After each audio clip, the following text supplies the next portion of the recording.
Is on? Okay, there we go. I'm State Representative John King, and you are in House District 49. I am honored to be here with each and every one of you, but I'm truly honored to have my South Carolina homeboy back here in South Carolina, Jaime Harrison.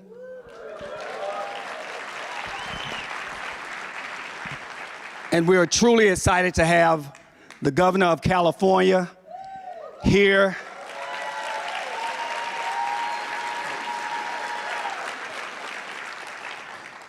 I'm gonna say this, it is so exciting to be in a room full of Democrats.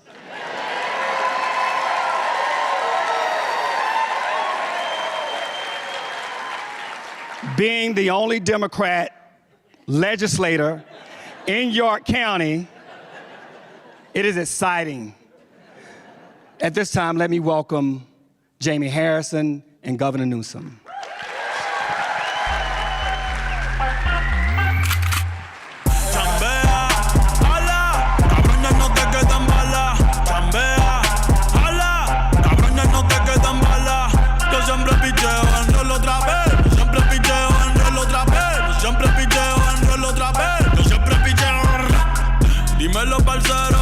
Siempre con la Satina somos salseros. Las usan solteros.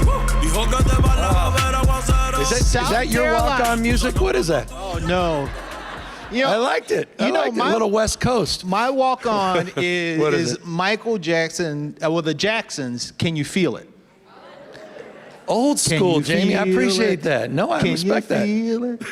Can you feel it? Oh, that ages you, brother. Oh, I know it does. You all know I just turned 50 on February 5th, so Congratulations. I'm now eligible to get. I'm waiting for my AARP card because I'm waiting to get those discounts. I'm not even going to go there because to be as young as you, I remember when. Well, good evening, everybody. Good evening. You know, in addition to this amazing event, we are also doing a special live edition of my podcast. So we are double tasking here of At Our Table. And folks, you know, some books are written to explain power. Others are written to explain a person. Young Man in a Hurry is not just a political memoir. This is about a son trying to understand his mother's strength. It's about a son discovering pieces of his father that he didn't fully know. This book is about a leader who is reflecting on the mistakes that have shaped him, and a public figure who is wrestling with ambition in a world that often rewards speed more than wisdom. Governor Gavin Newsom, I want to say welcome back to South Carolina. I appreciate it. It's good to be back. It's good to be back. That was good, Jamie. I appreciate it. Well done. Well, Governor, I appreciate all the things that you are doing. Because, you know, there's a saying that in our darkest nights, we see our brightest stars. And I have to say, Governor, you have been in these very dark nights that we are living in. You have been one of our bright stars in this Democratic Party, so thank you. Thank you. Nice. Thank you. And for those of you at home, welcome to At Our Table. Welcome to South Carolina. I wish we had some shrimp and grits that we could give to you, but that just means you got to come back here again and spend some money while you're here. Governor, the title of your book is, and we got plenty of them here, Look at that. Young Man in a Hurry. Now, when you look back at that young man, why was he in a hurry? Thank you, Jamie. Thank you, by the way. Everybody, it's wonderful to be here with you. And this book, actually, this is very exciting for me because tomorrow, officially, the book goes on sale. And in the spirit of Jamie's introduction, this is not a book I think you would expect me to write, or someone that's currently in elected office.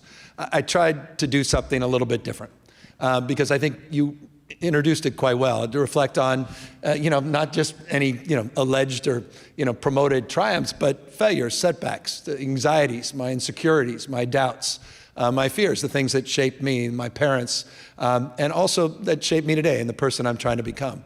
And I think really that young man in the hurry is, trying to be a better man now. Trying to be a good father, a good husband.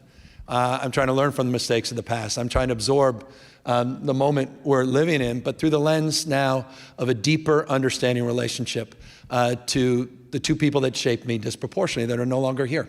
I had a 19-year-old mom who's pregnant at 19. She was divorced with 2 kids a few years later. I never understood why my parents got divorced until I started writing the book and started to discover things about my parents they never shared with me.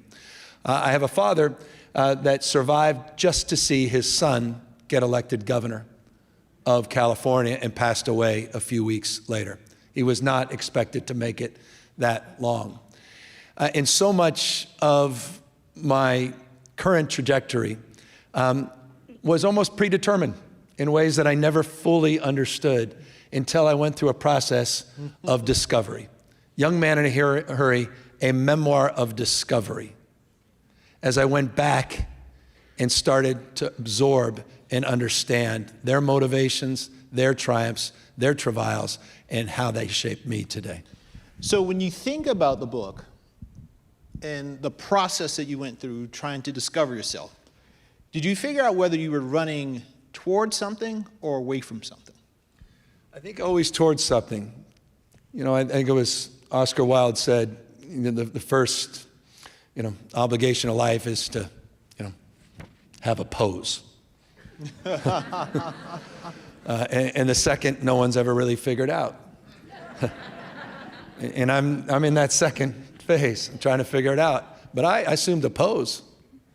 Yeah. I put a mask on. And in many ways, my face started to grow in it. I don't want to accuse me of being completely inauthentic, but at times I was trying to be like other people. And with that came anxiety, imposter syndrome, not feeling worthy. But I was also chasing this. I was chasing a father that had left. He was still part of my life, but not deeply present growing up. And I was also trying to chase a relationship with my mom, who was working 2-3 jobs literally until the day of her death, who was just hustling, trying to make ends meet, came from no wealth. And again, she's a kid raising 2 kids. And I imagine there are people out here that have experienced the same thing, but she was also raising a kid that was struggling, not my sister, but me, who couldn't even read and write, that was struggling to learn, that was dropping out of school, faking being sick every day. And I never understood what she was going through until I started to reflect on the experiences as a parent myself, and I got deeper into the struggles that she had that, frankly, that young man in a hurry never paid enough attention to. And I'm self-critical in that respect.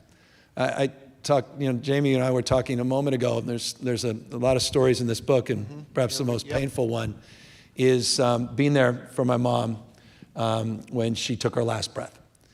And, Jamie, you were very honest with me about a similar experience with your grandfather.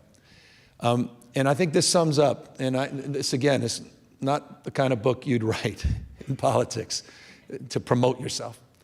But I'll never forget, I got a phone call from my mother, just a voice message. She said, "Hi, it's your mom. And my last day will be next Thursday.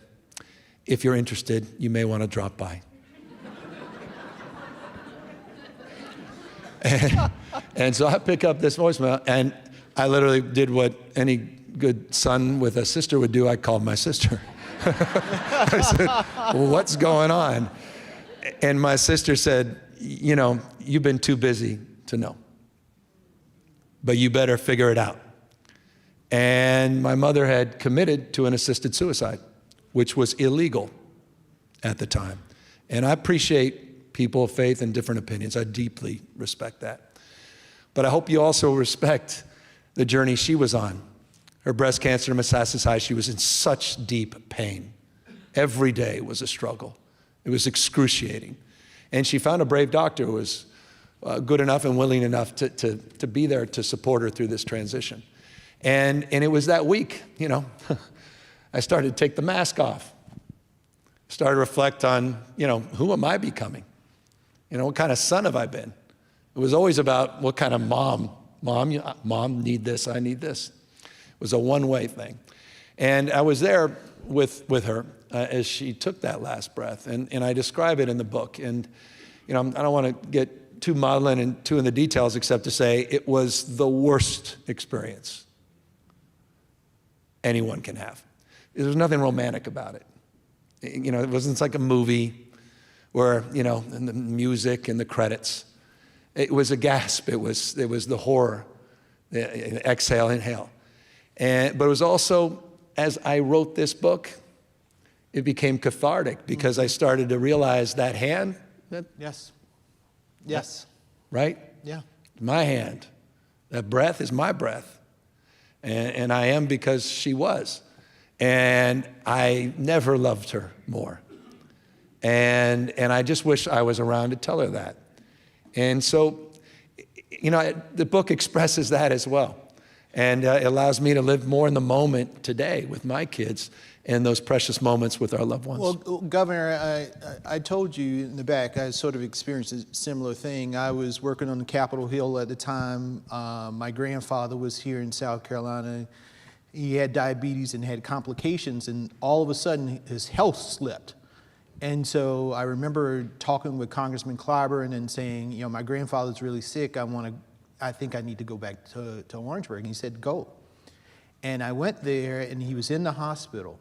And I got there, flew in that afternoon, and he was there, and I held his hand, and he took his last breath. Yeah. And the one thing I want you to know is, and it's something that lives with me every single day, and I know it lives with you. She took her last breath and she held your hand, and it's hard, but it's one of the greatest expressions of love. Yeah, no, I love that. Yeah, I love that. That's right. And so it is a hard memory because it's one that is in my head every single day. And there are moments in which I'm driving, or there are moments when I'm reading, there are moments I'm playing with my kids, and the memory hits me, and I can't help but start crying. Yeah. I can't help but start tearing up. But then I remember the love. And the one thing in reading this book about your mom, she loved you. God bless.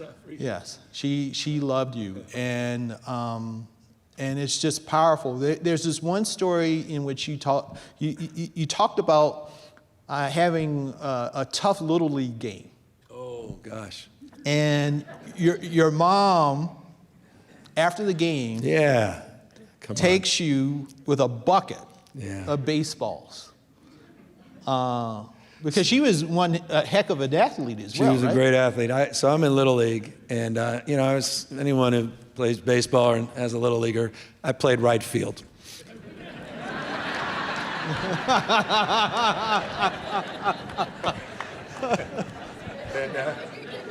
I don't have to say much more. And I'll never forget Maurice Bigden, I can't remember exactly. It may have been Maurice. I didn't write the name because I wasn't sure, but I think it was Maurice Bigden. Big right-hander. I played for Round Table Pizza. Joe Wagner, Little League. Strike one. Strike two. Strike three. Boom. Next at bat. Ball one. Strike 1, 2, 3, out. Third time, I just held the bat. 3 strikes out. I'm crying, I'm devastated. My mom is there. We live near the Little League thing. I came back home and I just said, I'm quitting, I can't do this. And my mom said, let's go. I said, what? She grabbed that ball, those balls, and she went out. The field was empty, and she started pitching to me. And, you know, think about that. man, that was just a lesson in persistence. Yeah. And, you know, not only did that persistence pay off, it got me into college on a partial baseball scholarship. And, you know, that's what moms do. Yes. Those, you want superpowers. That's moms.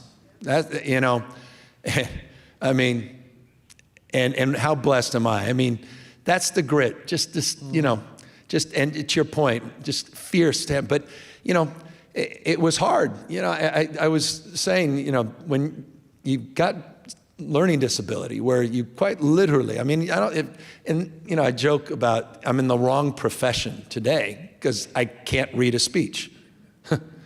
You know, you'll never see me. You've never seen me go up in the Democrat, looking down, looking up a speech because the words I can't do it. And for those of you, in the book, the governor talks about learning that he has I can't even say it. Well, Jamie, we could discuss maybe yours. I know. You know. Well, you know, it's okay. I do have this southern tongue, and if you grew up in my house, my grandma would mess up a word in a heartbeat, and my grandfather would say, "Look at her. She thinks she's so sophisticated and can't even say it." Well, I inherited every bit of that. Well, you talk about dyslexia. Yeah, no, I found all this paperwork. Yes. I got home one day and saw the file open. I was bored and opened this stuff up, and it was all this stuff observing me. And it was all there. I mean, just files and files and files. Still have them over the years of these classes. I never knew why. I just assumed everyone was doing Monday, Tuesday, or Monday, Wednesday, and Friday after school stuff, and a little bit of summer. And it was describing how the words were backwards, had a lisp back in the day. That was more easily solved, but the spelling has never been solved. If you want me to dedicate something in the book, just good luck trying to read my writing. I mean, and you know, and it's not something you get rid of. It's just something you work around. I don't know that you overcome it, but you work around it. And it turned out I am literally sitting here because of it. It's a gift because it forces you to develop other skills. And it forces you to have some empathy, to feel like you have to be more collaborative. You know, it sensitizes you to the world around. You feel the room. You absorb more emotionally. I mean that, because by definition, you know, reading a speech, by definition, you have to read a room. And those feelings present themselves positively sometimes and negatively. I mean, it could create more anxiety, more stress, but also, you know, after time, more reps, right? You got to fail forward fast. Secret of all success is moving from failure to failure with enthusiasm. And this notion of iteration. And that's been a gift, and I've been willing. I mean, the one thing that marks so much of what I do talk about in political terms is a willingness to take risks consistently. I mean, it's reflected in my social media today. That's not normal, what we're doing. The same, you know.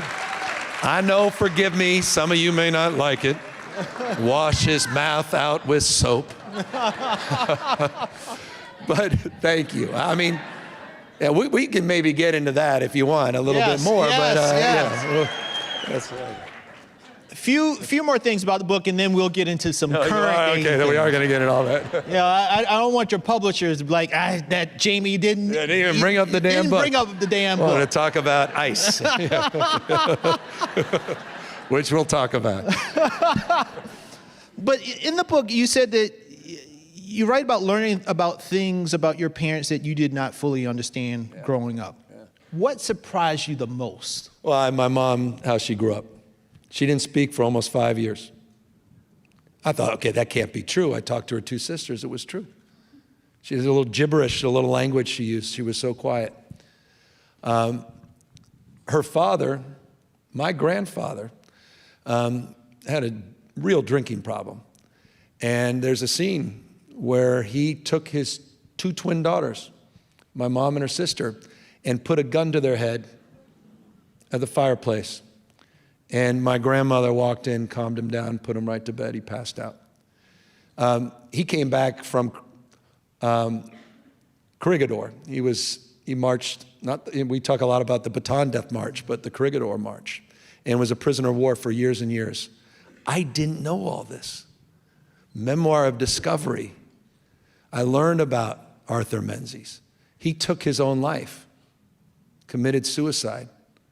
I didn't know all those stories. I heard him secondhand, read something in the newspaper, was vaguely familiar with it. I didn't know his struggles. And as a consequence, it shaped my understanding and my empathy for my mom that I never fully absorbed. She called the house a house of secrets. No one ever talked about any of this. I didn't know why my parents, why they got divorced. I found out from an oral history my father did that no one knew about. Someone found it when I was trying to learn more about him. A friend said, "Didn't you ever hear the oral history of your dad?" He did a tape recording with the Bancroft Library at Berkeley, and he talks about why he left us. Like, okay. And I'm listening to this, and turns out he ran for county supervisor in San Francisco, lost. Then turned around and ran for state senate and lost. And in the interview said, I was broke, lost 2 races, and broken. And I panicked, and I just had to get the hell out of there.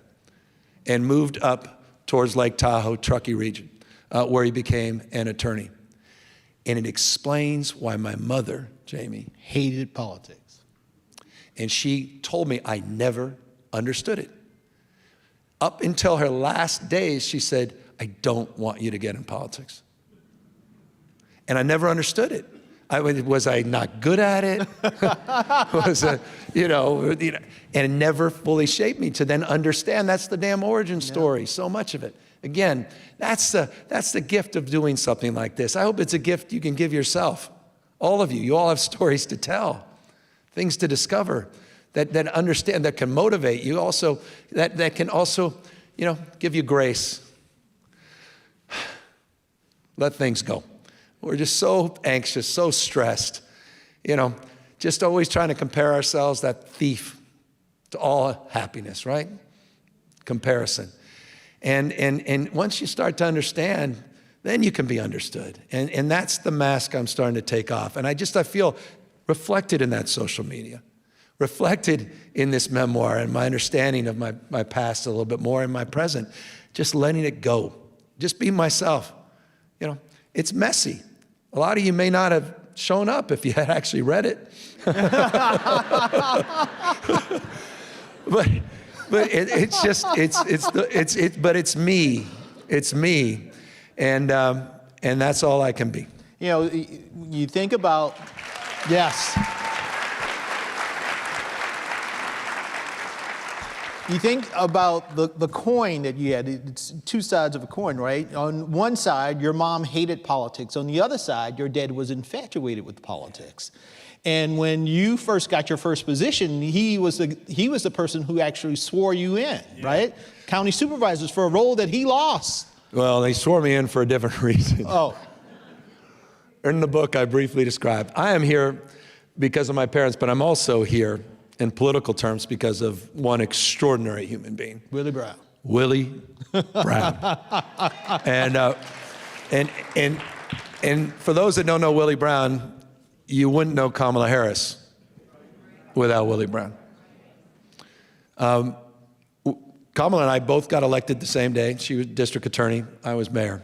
She was there, my mayor's swearing in. We walked literally across the street, swore in as district attorney. The one thing we both had in common was Willie Brown.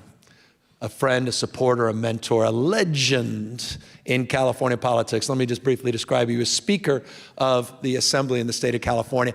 Dominant voice. They could not get rid of him. Republicans took back control, and he made a deal with the Republicans to stay Speaker. They couldn't even get rid of him. That's who Willie Brown is. It's the old San Francisco mayor in me. I can quote Jerry Garcia of the Grateful Dead, who said, you don't want to be the best of the best. You want to be the only one that does what you do. That's Willie Brown. Sort of redefined the art. They finally got rid of him because they went to the ballot and installed term limits. And so he was without a job, and then he ran for mayor of San Francisco. And I was just one of those kids going, this guy's amazing. And I was out there running around, supporting him in precincts, et cetera. And as a consequence of that, I had the privilege of getting appointed by Willie Brown. He tapped me on the shoulder. That young man in the hurry, running small businesses, restaurants, and hotels. That was, we can, I don't know if we have time to talk about, but I'm an entrepreneur. Came right out of college. That's the dyslexia in me. It's just driving an entrepreneurial mindset, creativity, trying to problem solve, and open a little restaurant, hotel right out of college. And part-time employee. Pat Kelly grew it to about 1,000 employees, 20 businesses. Saying that not to impress anyone, but press upon you my passion for entrepreneurialism. And it was identified favorably by Willie. And he, just very briefly, the day I was supposed to be sworn in, I went on a Fox News affiliate, Mornings on 2, Ross McGowan. And he asked me, the business person, said, what do you think of this new San Francisco 49ers stadium proposal by Mayor Willie Brown? And I answered honestly. I said, well, this is the day I'm supposed to get sworn in. Willie Brown's most important priority, getting this bond to keep the San Francisco 49ers in San Francisco. And his soon-to-be appointee says, well, Ross, as a small business person, I think it's important to read business plans. And currently, there is no business plan attached to the bond. And so right now, I think we need to scrutinize this a little bit more, and so I'll wait and see. I'm some 26-year-old. And so I'm driving back. This is like early cell phones. And I get a call. It's in the book. And then there are some kids in the room. I can't say what I heard. And it was, bottom line, you're asking to see Willie Brown. So I went there. He made me wait for over an hour.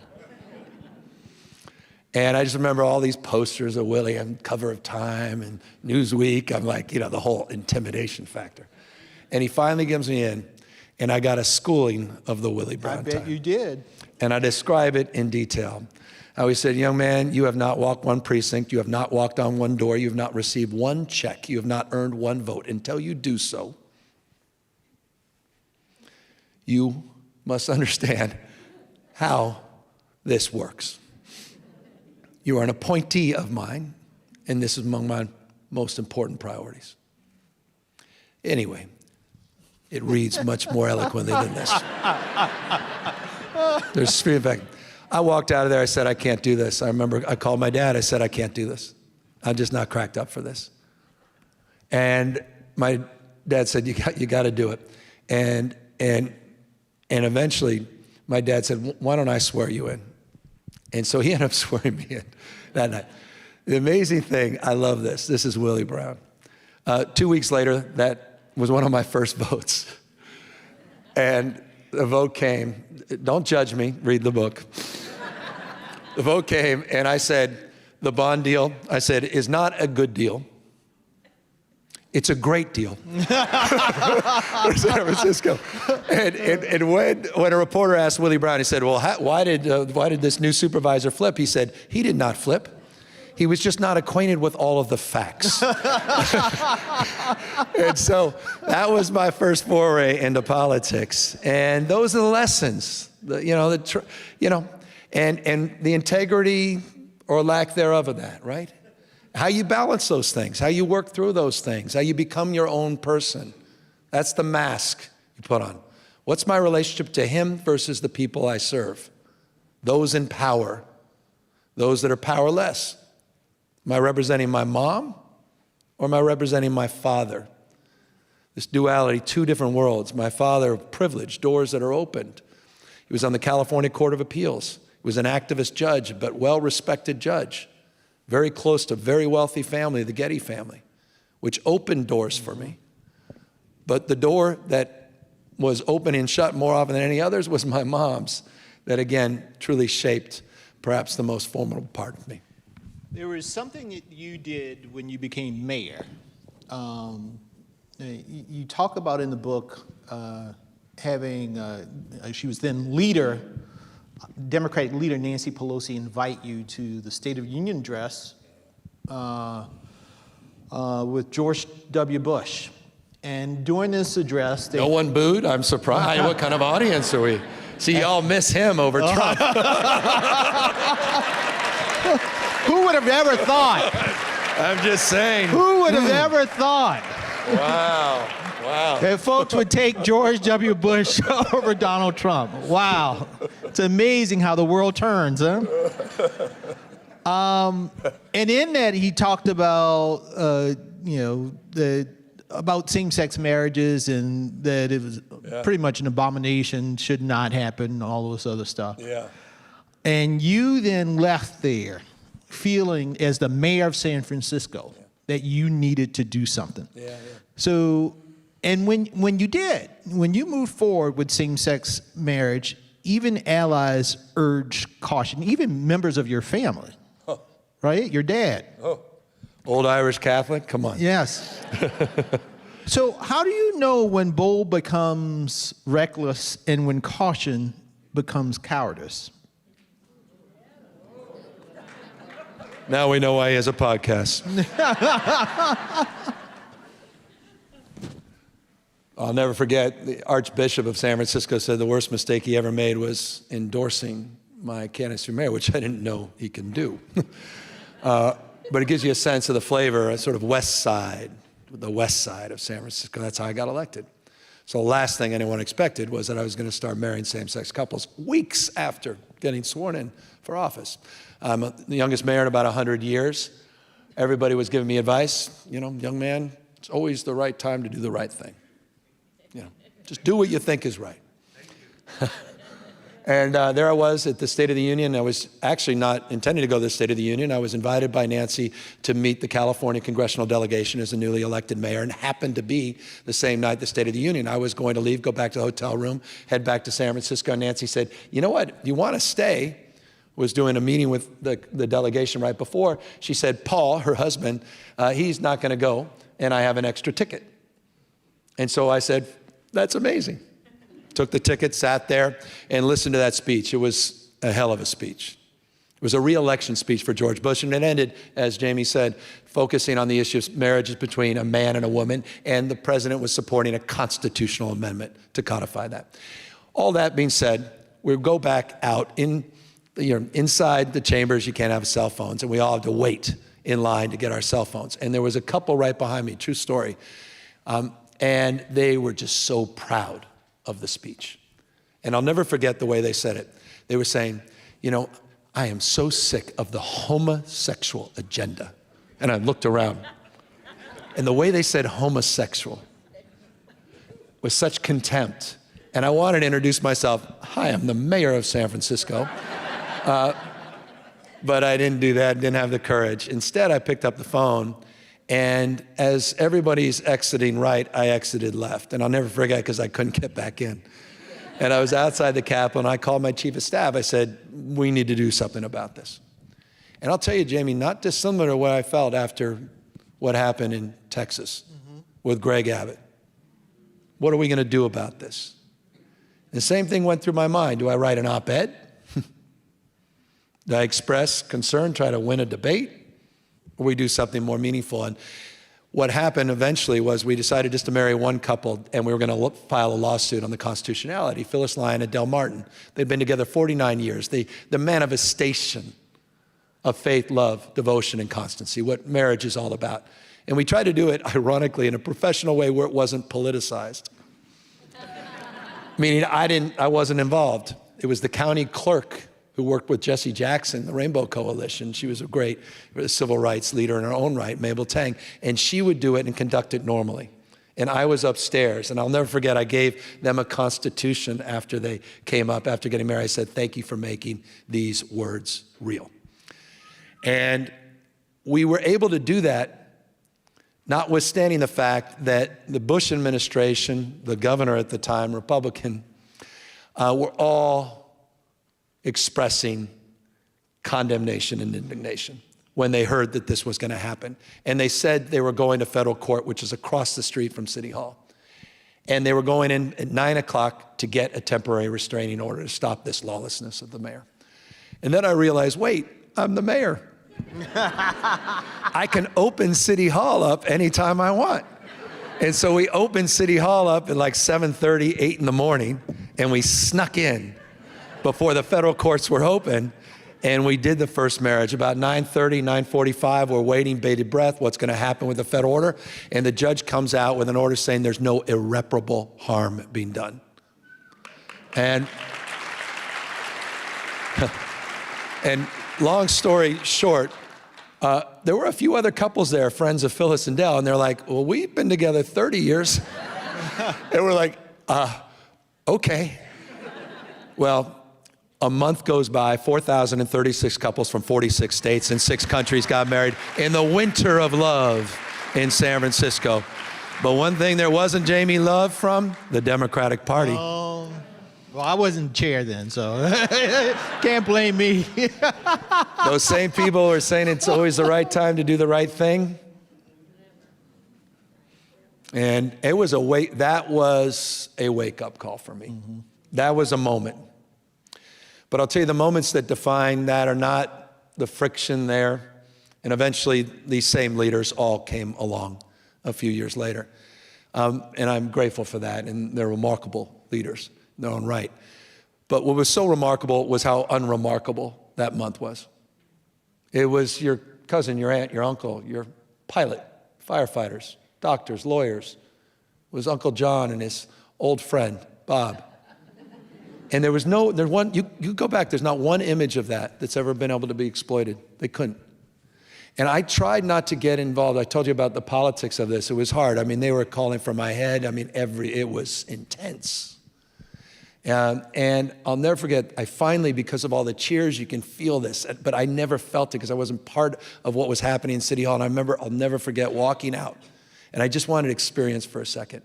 And I walked out, and there was a crowd of people getting married, and there was this little girl, true story, it's in the book. And literally, I'm looking around, and all this energy, and it was beautiful. And then there's this this little girl, and she goes, and she hugs me. And she goes, I look down at her, and she looks up, and she goes, I'll never forget it. She goes, thank you for giving me 2 mommies. And I literally start crying. So embarrassed. I remember I was like, thank you. Ran back into my office, locked the door, and literally just started bawling. What a magical gift to be part of people's lives.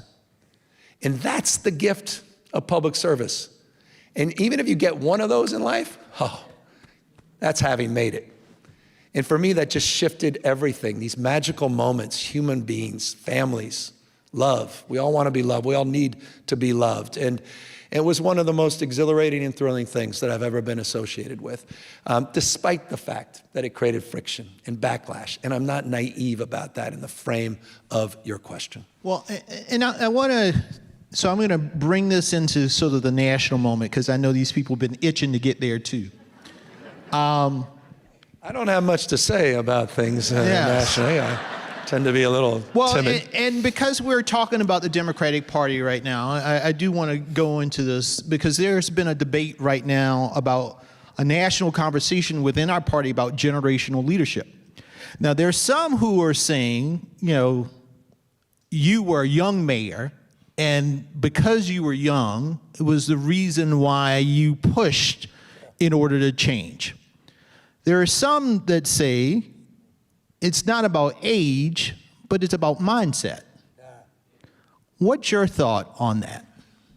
There is a photo that is the photo, we all may have that one thing that you'd risk going back in the house if it's on fire to grab. My one thing is a photo of my dad and Bobby Kennedy, literally right before he was shot. Remember, my dad was running for state senate, and it became a campaign photo, 68. And Bobby Kennedy once said, what the world needs are the qualities of youth, not a time of life, but a state of mind, a quality of imagination. So I think about your question in that frame, not a time of life, a state of mind, a quality of imagination. It wasn't necessarily my time of life, but it was a quality of imagination. I didn't know what I didn't know. Had the beginner's mind. You know, I was talking to someone earlier, the Roger Bannister theory of life. He's the guy who broke the 4-minute mile. He didn't know he could break the 4-minute mile. He didn't know that you couldn't break the 4-minute mile. And the year he broke the 4-minute mile, dozens of people around the globe broke it because they realized it was a limiting belief. So I do believe in the beginner's mind. I do believe in that sort of generational mindset, but I don't think it's exclusive to a time of life from my perspective. But one thing is self-evident. For things to change, we need to change. And that's reflected in the shift in the approach that I've taken to this president and this presidency in this moment that we're living in and living through. And with respect to the Democratic Party, that shift can't come soon enough. And we can talk a little bit more about that. I'm gonna stay on this for a second because this weekend, Governor, is going to be a special weekend here in South Carolina because the South Carolina Democratic Party, and thanks to the leadership of our amazing chair, she's somewhere out there, Crystal Spain. Where are you, Crystal? Where are you, Crystal? We're with her Madam all Chair, day today. God thank bless. you. Because of Crystal, Democrats will welcome President Joe Biden back here to South Carolina and give him his flowers and to thank him for his service. Hear, hear. Now, in some corners of our party, he has become an easy target, kind of political piñata almost. But I've noticed that you have taken a very different approach. You have publicly praised the president. Yeah. Give us a little sense of what your thoughts are. I describe aspects of the book, and I appreciate not bringing some of them up, where, you know, my father may have been distant when I was younger, but older I got, more engaged you became. And as a divorced dad, he was the yes. You know, when I needed a yes. You know, he didn't want any friction. But I'll never forget the stinging rebuke when I did something, and which I'll live with and pay the price for the rest of my life. He said, you go home with the one that brought you to the dance. Literally used that phrase. I'll never turn my back on Joe Biden. I'll never turn my back. I won't. It's a character thing, man. And Jamie, let me tell you a little story. And I haven't. It just came to me the other day. I'd forgotten about this, and I didn't you start connecting dots when you start reflecting a little bit. The day that Hunter Biden was indicted on some charges, I was with the president in San Francisco.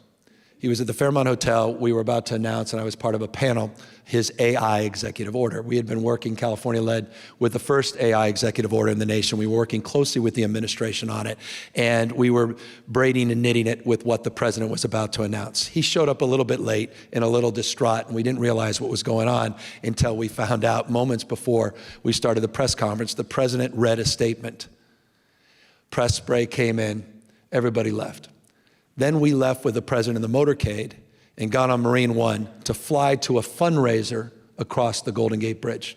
And I flew with the president across the Golden Gate Bridge, and he was clearly distracted. Understandably so, it's his son. We get into the limo, and he invited me into the limo to drive up for about a 20-minute drive to the event. And he's going on and checking in. And then he starts checking out a little bit. And I don't want to share too much, but I do want to just share the character of a person I love, I admire. And he's looking out the window, and he goes and he says, "Pal, I just tried to be there every day. I came back, as if he's middle of a conversation with himself, but he then shares it with me. On the train every day, talking about, after the kids, the tragedy, after Bo, being there for Hunter, trying to be the best father he can be. I've got 4 kids. I'm trying to be the best father he can be." And you could just see the pain of that moment, the humanity of that moment. And I looked at him, I swear to you, my dad had passed away a couple years prior, and it was my father. And that was an imprint that I'll never forget. And you can't make this up. And I write about my father's love of Yeats. He then quotes Yeats And I'm like, okay. So I will never, ever turn my back on Joe Biden, President Joe Biden, ever, ever.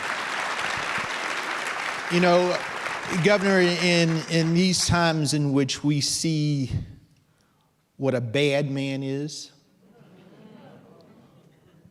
it's important to celebrate when we see a good one. And Joe Biden, and again, it's just the same way, people tell me, well, Jamie, you're naive, you're just, no.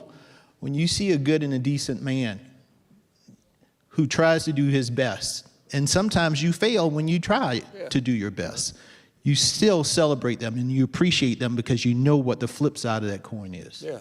Well, you also signed 400 bipartisan bills. We also had the lowest unemployment since the 1960s, the lowest black unemployment, lowest unemployment for women, the lowest uninsured rate in the country. We had the fastest growing economy in the Western Hemisphere, and we also had the CHIPS and Science Act. We had the IRA, we had the Infrastructure Bill, we had the SAVE Act, and he also passed more substantive legislation than most presidents have in our lifetime. That's Joe Biden. All those are facts. Look them up. I'm sorry, they're facts. Thank you. Now, Governor, you have positioned yourself as probably one of the most, if not the most aggressive Democratic pushback to the current 34 convicted count felon in the White House, the chief liar, the liar in chief. Because you talk about his lies and how often he lies. It's a whole dang on page. You should buy the book just for that one chapter. There's a good, by the way, there's the tour I took on Air Force One with Donald Trump. Oh, you have to read it just for that. Where he's petting the side of the plane. We go into the presidential bedroom. I'll leave you there. Buy the book. Buy the book. Just saying. I ain't being invited. I will not be invited back on that plane anytime soon. When did the light switch turn on for you that said, you know what, there's a gap here and somebody needs to fill this gap? I mean, there was a dimmer switch. But if there was a light switch, it was in June of last year. I get a call from the president late at night, it's 10:30 my time, 1:30 or so his time. It's this weird number, this unknown number, but it said Palm Beach. And over and over and over again. I check in with Susie Wiles. I said, she said it is. And I said, well, I'll call him tomorrow, it's late. He goes, no, I think he wants to talk. So I called back, president gets right on the phone. Before I could even say a word without a beat, he goes, hey, Gavin, what do you think? What do you think? What do you think of that nickname, New Scum? It's pretty good, huh? It's pretty original. And I'm like, original? Mr. President, and it's literally in the book. I said, in 8th grade, there was like an 8th grader that used to call me New Scum. It's not original. It's like, and I said, you're like 80. I didn't say that, but, and then he immediately goes, well, what do you think of MAGA? MAGA's pretty good. I'm like, are we seriously having this I literally said, are we seriously having this conversation? He goes, how many hats do you think I sold last month? How many hats? I'm like, how many hats? He said, like 200. I'm like, oh, well, that's amazing, Mr. President. Anyway, went on like this. This was after. You know, Lindsey Graham probably bought most of them. No. That's not true. Lindsey Graham bought all the knee pads for Donald Trump.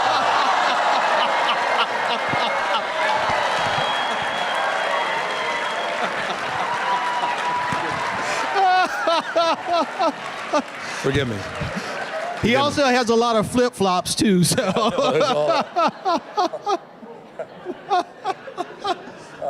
Oh, having too much fun here, y'all.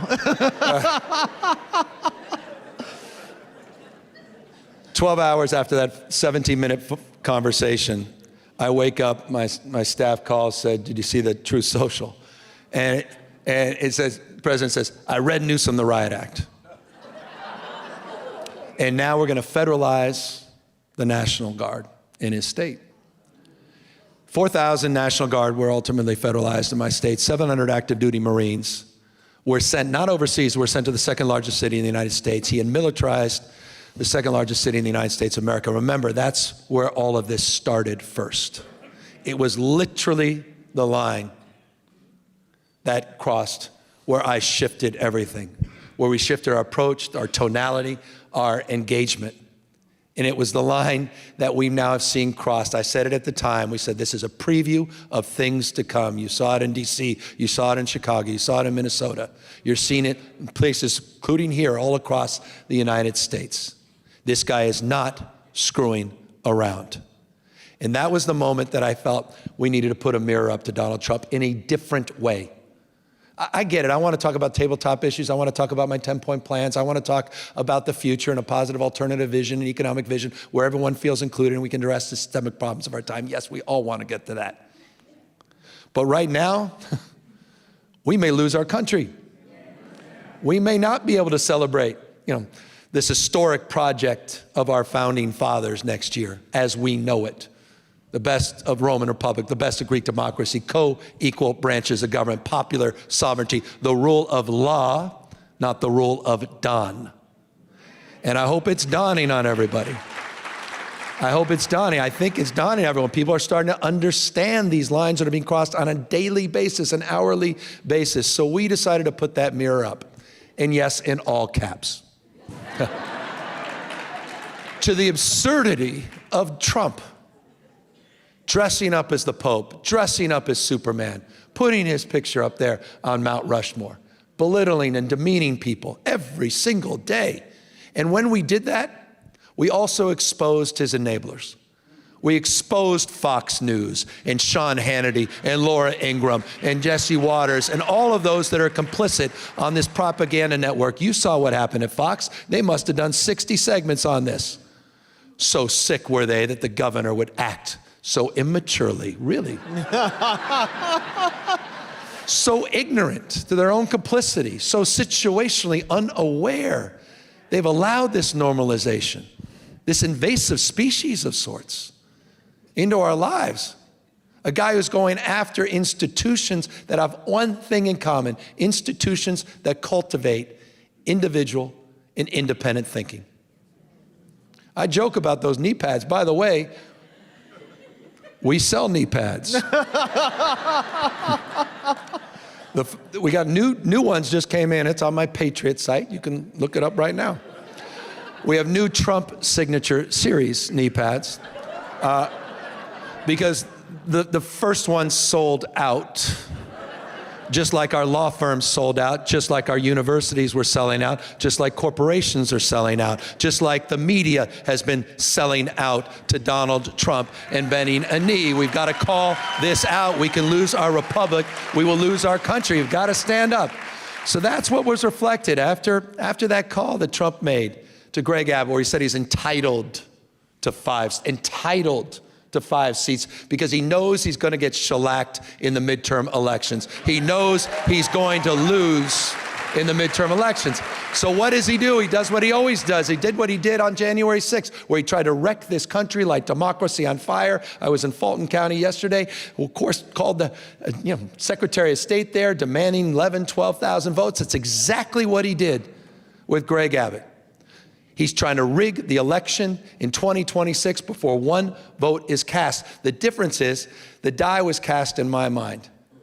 That instead of writing that op-ed to express displeasure with what he's doing in Texas, we decided to write a new constitution in the state of California and fight fire with fire by drawing our own lines and pushing back.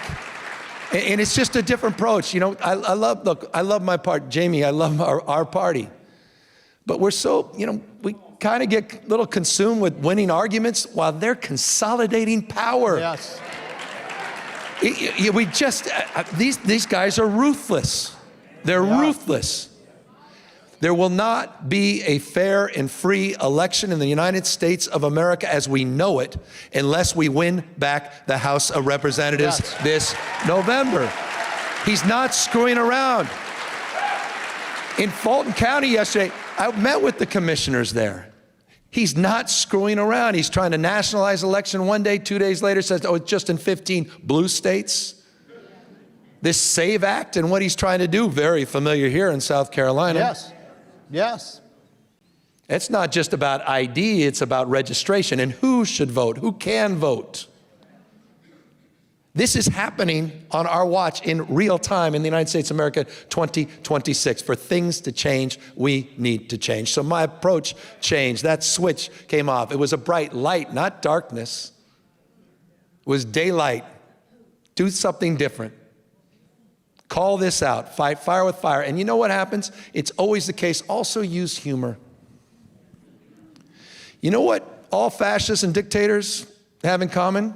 They don't like being mocked. No. And part of it is this mystique. They want us to respond outraged because it suggests they're more powerful than they actually are. Donald Trump is weakness. Weakness masquerading as strength. Yes. He's in retreat right now. He's in retreat because of all of you, because the steel spine of the folks in Minnesota, because those of you that have showed up here and all across the country at the No Kings rally, you guys are stepping up and stepping in. You're the freedom fighters. You're the patriots in this country. You're the ones standing up for freedom and free speech. You're the ones that are embracing the flag, not Donald Trump. He's trying to wreck this country. And it's one of the great grifts we've ever seen in human history. And let's call that out. The Trump story, I'm sorry, Jamie, is a corruption story. Billions and billions of dollars of self-enrichment. Why do you think he was so, even by Trump's standard, I had never seen him just so tongue-tied in that Friday press conference after the Supreme Court decision. But I understand it because he was broken because it's not about the policy, it's about the profit. What do the tariffs have in common? Deals with the Trump family, the Witkoff family. You think I'm overstating this? You saw what happened in Vietnam. He dropped the tariffs 26% randomly out of nowhere right after the Vietnamese government approved a $1.5 billion golf course of his. That happened. And we're not even talking about it. How about the $2 billion went into world financial literacy, into the Witkoff family, in the Trump family's pocket? And you know what in return the UAE got for that $2 billion contribution in tithing? They got some high-valued computer chips. National security was sacrificed in the name of their personal portfolio. That's happening in real time on our watch. We have got to call this out. We have got to fight fire with fire. It's all on the line, and we need to draw that line. And as we draw the line, yes, let's also start drawing that circle where all of us can be repairers of the breach in the spirit of Isaiah as we move from resistance to renewal. And we'll get there. We will get there, and it starts again with Speaker Jeffries this November. Amen to that. And Governor, I want to put a bow on what you just said and specifically bring some focus here in South Carolina and for those of you watching online in your states as well. Put my former state party and national party chair hat back on. There's a wave building in this midterm election. And if you're a student of history, you see the pendulum swings back and forth. I was the executive director of the House Dem Caucus in 2006 when Nancy Pelosi was the leader, Jim Clyburn was the caucus chair. And the things that we saw in 06 are the same things that we are seeing right now. And in 2006, a wave built that swept Nancy Pelosi into the speakership, made Jim Clyburn the House Majority Whip, and even took back the United States Senate. And that set up the 2008 race where we got Barack Obama elected as President of the United States. I just wrote a piece that I believe that 2026 is an echo of 2006. Folks, we take back the House, we take back the Senate, we set up for winning back the White House in 2028. But we need your help. We need your help. So I would say this. There should not be one seat in South Carolina where we have a Republican running that there is not a Democrat on the ballot. Yeah, absolutely. They have just done it in North Carolina. They just did it in Texas. Now it is on us, South Carolina, to do the same. So this is what I'm saying to all of you. If you see that there's an open seat, you need to find somebody to run, or guess what? As my wife told me when I was complaining about Lindsey Graham, she said, well, aren't you somebody? That means if you don't find somebody to run, then you know what? We will pay your filing fee so that you can run. We need you to run. Don't leave one seat open, folks. Don't leave one seat open. Once a chair, always a chair. I appreciate this. Just, Jamie, let me amplify a little bit. I do think it's so similar. It's interesting how the contours are playing very similar to 2004. We got shellacked. Yes. 2004, we lost the Electoral Vote College, and we lost the popular vote. In 2005, like 2025, yes, there was a lot of community building. Democracy Alliance, Media Matters, Center for American Progress. People started to self-organize, come together, cross their difference. Instead of hand-wringing, they started to step up and step in, started ringing doorbells. Nancy Pelosi, as you say, becomes Speaker of the House, take back the Senate, and 2 years later, historic election. Yes, historic for many reasons, but historic in this sense.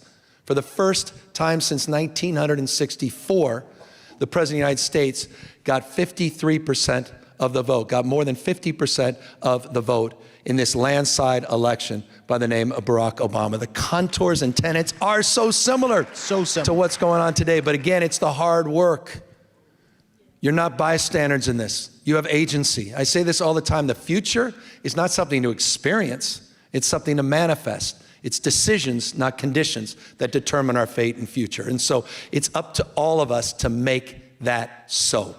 And I appreciate the spirit, Mr. Chair, that you bring to this about how we have a responsibility. We are leaders, all of us. You don't have to be something to do something. You know, I had such a privilege, and you know him well, and I could have spent 20 hours with Ambassador Young the other day. In Georgia, and talking about Dr. King, and he was talking about sort of the tenets of the nonviolent movement, and I didn't fully absorb how comprehensive the engagement was with Gandhi, and how those examples were brought to the movement. And it was so interesting as I left, and I talked about this a little bit last night in Atlanta, but that you know, King never served a day in elected office. We're not celebrating President Martin Luther King Day. I don't recall Prime Minister Gandhi. But these are two of the most transformative figures in world history because they had something much more significant and powerful than Donald Trump has. They both had moral authority. And this is important. Donald Trump has plenty of formal authority. The more he uses it, the less he has of it. The more we use our moral authority, the more abundant it becomes. All of us have the capacity to not only flow with the forces of life, to be fully expressive, but to lead by using and utilizing our moral authority. And so we are the repairers of the breach. And all of us have a role to play. I appreciate in the spirit of what Jamie is promoting. So a few more questions, Governor, and then I know we wrap. I don't see anybody giving me the cut yet. But I'm looking Some of for you it. have babysitters, and yes, I know. I got 4 kids, and trust me, Jesus. We could talk about childcare. Yes. Yes, we definitely need to do something about childcare. And as somebody with 2 kids, I can tell you childcare is expensive. And there's some parents who are spending, if you're in a 2-parent household, one income is just going towards childcare alone. And so that's something that we definitely need to address. But you got a lot of fans in here, a lot of supporters. Thank you. Like I said, you haven't read the book yet. Thank you. But they're also within our party, we got the yin and the yang. We got folks who are critics. And so critic says, yes, Gavin, he debates Republicans, but he also invites them on his podcast. Yeah, I get it. And so some Democrats worry that platforming certain voices risks normalizing those extreme voices. What's your theory on, you set the record straight, what's your theory on what you're trying to do in terms of that? Well, I completely respect that critique. And the good news is no one has to tune in. And the irony in the beginning of that critique was who was platforming whom? I didn't have one download, one follower. I had never done a podcast interview in my life. And it was interesting, the folks that wanted to come on came on from the other side of the political aisle. And I've long believed, success leaves clues. There's power in emulation, meaning what are the tenets? I think it's right to why did Donald Trump win and win again? Why did he win all those 7 states? Why did he get the popular vote? Why have young men moved away from our party? What is the Democratic Party doing to get young men back? Are we organizing as well as we should? And that was my sense. And so I went out to understand that. Again, seek first to understand before you understood. And here's why. Maybe it's all Clintonian phrase, but divorce is not an option. We have to define the terms of our future together. I don't want to talk down to people or past people because I don't like being talked down to. And I talk a little bit about that as a kid that was struggling to read and write and how people sort of mock you and make fun of you.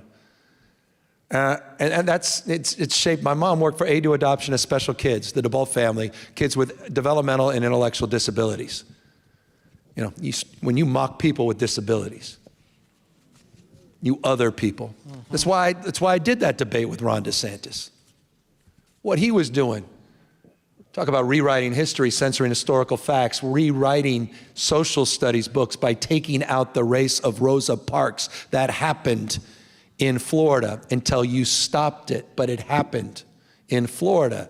The gag rules in the classroom, not just classrooms, but also the boardroom. Going after CRT, DEI, ESG, what do they have in common? And how they were shape-shifting the conversation, and we were constantly on our heels.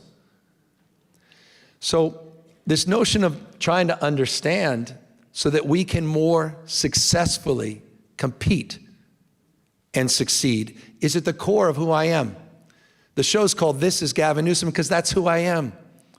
Just because I don't want to hear them, I'm tuning them out, doesn't mean they go away. I watch Fox News, so you don't have to.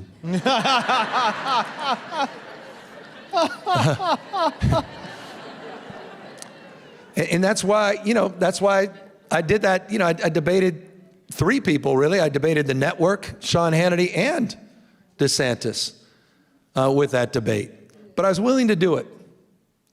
And I just, again, back to iteration, increase the number of tries, try to do things differently, see what works.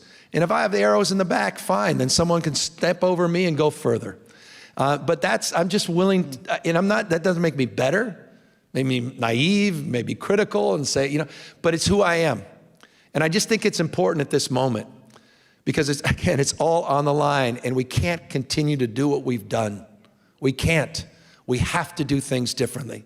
And I fundamentally believe this, and this is something Clinton also said years ago when we got shellacked in one of the midterms. Given the choice, he said, given the choice, the American people will always support strong and wrong versus weak and right. Yeah.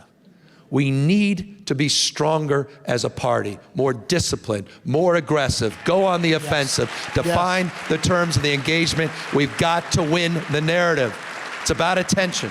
So that's what I'm also trying to achieve. Thank you, Governor. You're in South Carolina, and South Carolina is a special place. We have some great people. I was in Charleston. You want special place. I told no one from California is allowed to visit it because they will all leave. Wow, you ain't kidding. It is a special place. And, just a few facts on South Carolina. Some of our folks, again, who are watching at home in other parts of the country may not know. And I'm saying this from the perspective as a young black man, not as young as I used to be, here in South Carolina. But 40% of enslaved folks came to this country through the port of Charleston. National Geographic says that if you surveyed most black Americans, 90% of them can find one ancestor and trace them back here to South Carolina. Before Rosa Parks took a seat, Sarah Mae Fleming did in Columbia. Brown versus Board, well, the first seminal case of Brown versus Board was here in Clarendon County, Briggs versus Elliott. Where I just was. This is a special place. South Carolina has been the first in the South in terms of the Democratic presidential primary process, and just recently was the first in the nation. When you look at the Democratic primary here in 2028 for the next presidential, which we would love to know whether or not you were interested in stepping up then. But when you look at... Read the book. When you look at South Carolina's place, the majority of the folks who may vote in that presidential primary will probably be of African American descent. I love it. What is your message for the black electorate that makes up the primary vote here in South Carolina? What have you been hearing from them in your visits to the Palmetto State? I know you're setting me up to, you can go to the DNC in a month or two to make the case for the first primary. I love coming back here. And I've been here wearing my old hat. I came out here when I was a county supervisor and mayor for different reasons. And then had the privilege of being here as a surrogate for Joe Biden. For Joe Biden. Right there, the day of the primary, the last primary, and here in the summer, not just, and it really is a remarkable, beautiful, and special place, and wonderful history. And we were in Manning today, and we were talking a little bit about Briggs. And by the way, just as an aside, my desk in the governor's office is Earl Warren's desk. Brown versus Board of Education, governor of California, Earl Warren. People forget that sometimes. And so I'm reminded in so many ways of that history, and very familiar with Briggs in relationship to that history as one of the 5 or so cases that was consolidated. And so, look, you matter, and we need to care more. We don't have a huge black population in California, but that doesn't mean that I'm not connected to the cause of racial justice, social justice, economic justice. And I've said this so many times, this administration wants to bring us back to a pre-1960s world. Mm-hmm. They want to put America in reverse. And you're seeing that across the board. Obviously, we saw that with Dobbs and women's rights, but you're seeing that with LGBTQ rights, you're seeing that with voting rights and civil rights. I talk about my love for Bobby Kennedy, but it's really a love for everything the 60s represented. The vernacular of the 60s, the spirit of the 60s.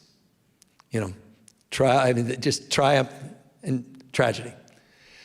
Sarge Shriver, what he represented to that moment, the Kennedy we all forgot about, who created VISTA, Legal Aid to the Poor, that fought that war on poverty when we actually reduced poverty in this country, that started, he started Peace Corps, with his wife, created the Special Olympics.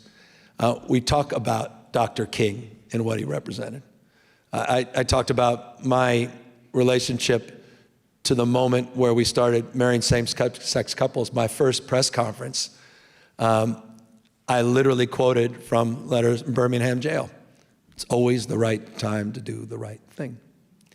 And so inspired by the energy and daring of the civil rights movement and what it represented, not just the black community, but for all of us.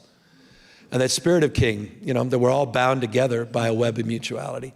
And so it's imbued in those engagements and the relationships that I've formed out here with you, with the people I've met in communities large and small in this state. But I've intentionally spent more time in rural parts of this state, in the smallest and reddest parts of this state, because the Democratic Party needs to do more of that. Yes. And that, more than anything else, that's what I've heard in my time out here in South Carolina.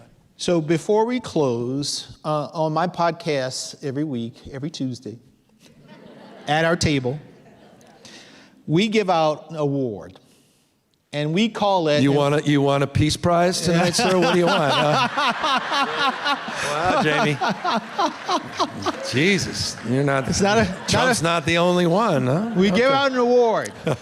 And since we have kids in the room, it's called the Sit Your Butt Down Award, but really it's another word. Sit Your Donkey Down Award. Who in public life right now most deserves to sit their A down and reflect? It's slow pitch. The problem is I got a lot. I'm looking at the board right now. It's there's a lot of names, a lot of faces that are appearing. But I'll tell you, the dark heart of the MAGA movement, Stephen Miller.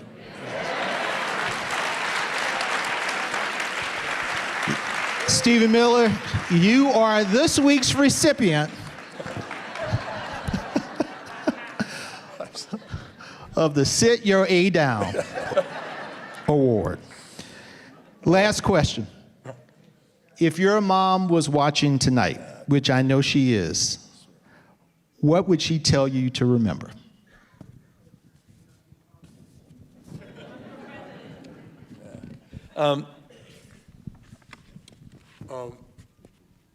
I love that.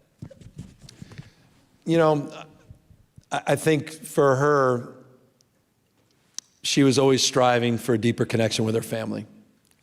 Not just her father, took his own life, but her kids, her ex-husband. I'm absolutely sure of this. She never got a chance to meet any of my kids. I've got 4 extraordinary kids. Dutchie was the surprise. By the way, Dutch, boy, did he surprise us in another way. He was sitting there at my inaugural, and I kind of fibbed a little bit. I said I don't ever read speeches with one exception, and that is in a teleprompter when I'm forced to. And so on my inaugural as governor, I'm there reading a speech. I spent 20 hours for this 10-minute speech. And I'm just fixed to the words because if I miss them, humiliation. Front row of my family, little Dutchie with his pacifier and his blanket. And he just darts up on stage, right in the middle of the speech. My wife tries to grab him, looks around, everyone's staring, kind of panics. He kind of runs away, zigzags, and then runs right up to my leg and literally is looking up. And I'm trying not to look down because I'm not going to ever get it back to the script. It is not going well. And eventually you do it, and yes, right? You just pick him up, and he puts his head right in my thing. You can go online and see this. And I ended up giving my speech with my son in my arms the whole time. And no one remembers a damn word I say. And every speech they say, I want that speech you did at the inaugural. But that's the answer. That's what my mom would tell me. Yeah. Remember that moment. Remember what it's all about. Take seriously who you dedicated this for. It was dedicated to Montana, dedicated to Hunter, Brooklyn, and Dutch. And may they, I said, continue the story.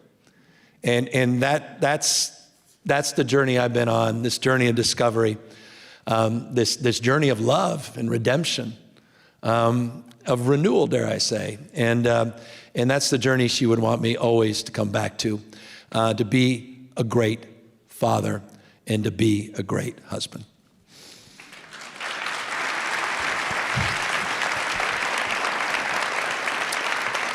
Governor Gavin Newsom, thank you so much for sharing yourself at our table. Thank you guys. Thank you all for being here. Thank you, Jamie. Thank you, everybody. Thank you so much for coming out.